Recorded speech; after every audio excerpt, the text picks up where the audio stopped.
Bem-vindos ao canal Ask Lecter. Eu estou desenvolvendo uma playlist de eletrônica embarcada, na qual esse é o vídeo 29 e eu vou falar sobre precisão do GPS. Vamos lá? Antes, faça como o Carlos Alberto Martellini e o Eduardo Meira, que acompanham o canal. Eu agradeço os dois e o mérito aí a todos de vocês, rapaz. Parabéns, já já vocês vão estar firmados. Faça como eles. Inscreva-se. Como eu estou tratando de GPS, eu vou deixar no card, na descrição e no comentário mais dois links de vídeos que eu fiz. Um é sobre o funcionamento do GPS e um sobre o funcionamento específico de um GPS chamado Navstar, que é o GPS utilizado aí pelos Estados Unidos da América. Bom, sobre o GPS é importante a gente pôr em mente que não existe só um tipo. Inicialmente a pesquisa foi feita nos Estados Unidos e criou-se o Navstar, por volta da década de 70. Tá? GPS significa Global Positioning System, sistema de posicionamento global. Então não existe só um.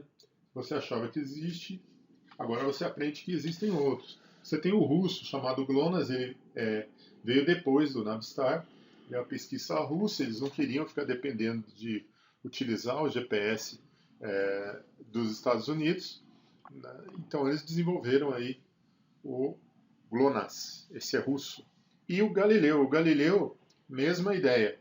No outro vídeo que eu falo só sobre o Navstar, que é o dos Estados Unidos, eu falo por que começaram a aparecer outras pesquisas em outros países, envolve até uma guerra.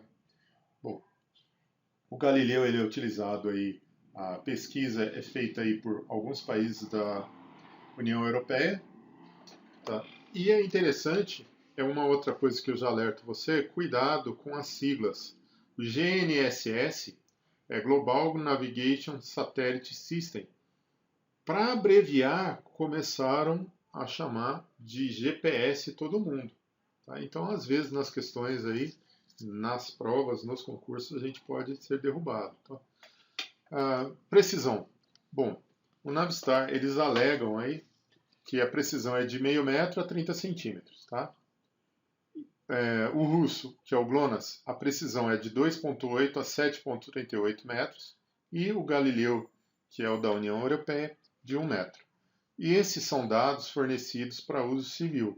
Pode ter diferença para uso militar? Pode, e geralmente tem. Obviamente não são divulgados, né? A ideia de pensamento estratégico não permite tal divulgação.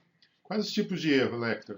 Você pode ter a atenuação provocada nas camadas da atmosfera. É interessante que esse tipo de atenuação ele diverge dependendo do lugar do globo. Por quê? Poluição. Tá? Então, quanto mais poluído aquela área atmosférica na qual você está mirando aí o satélite para posicionar um objeto no solo, maior a imprecisão. Outra coisa, pode ter fonte de ruído, por exemplo, o Navstar ele opera na faixa de micro-ondas. Você pode ter ruído aí atrapalhando, adicionando sinal, né, sobre essa faixa de micro-ondas. Inclusive, quando ele foi desenvolvido, ele foi distribuído posteriormente para uso civil, os Estados Unidos da América, por muitos anos, adicionaram um ruído para que diminuísse a precisão civil. Isso aí só foi derrubado anos depois pelo governo do Bill Clinton. Então, o militar tinha um sistema muito preciso e o civil menos preciso, e era ruído adicionado, era intencional. Isso eu falo no outro vídeo, você acompanha. E também você pode ter a interferência entre símbolos e SI no receptor. Às vezes seu satélite, na verdade é uma constelação de satélites que você vai usar, ele funciona muito bem. O receptor aqui na Terra que está com problema, que está com problema inclusive de ruído. Tá? Então, basicamente aí três tipos de erro que podem ocorrer, e eles podem ocorrer simultaneamente. Você pode ter problema de atenuação provocada na camada atmosférica, fonte de ruído e interferência de símbolos no receptor. Tá? Então você tem que somar esses três erros para dar aí mais ou menos a precisão. E essa é a questão. O GPS tem como objetivo auxiliar as atividades de posicionamento e navegação terrestre, marítima e aérea, fornecendo a localização geográfica em qualquer parte da superfície terrestre. Uma ressalva, a altitude pode atrapalhar também, tá? Dependendo do posicionamento em relação à altitude do objeto ou do chip que você está usando ou do seu celular, pode dar uma atrapalhadinha também. Continuando. Os erros relacionados ao posicionamento com o GPS estão associados a atenuações provocadas pelas camadas da atmosfera, isso é verdade, inclusive a poluição pode atrapalhar também, entre outras fontes de ruído, como a interferência entre símbolos e SI no receptor.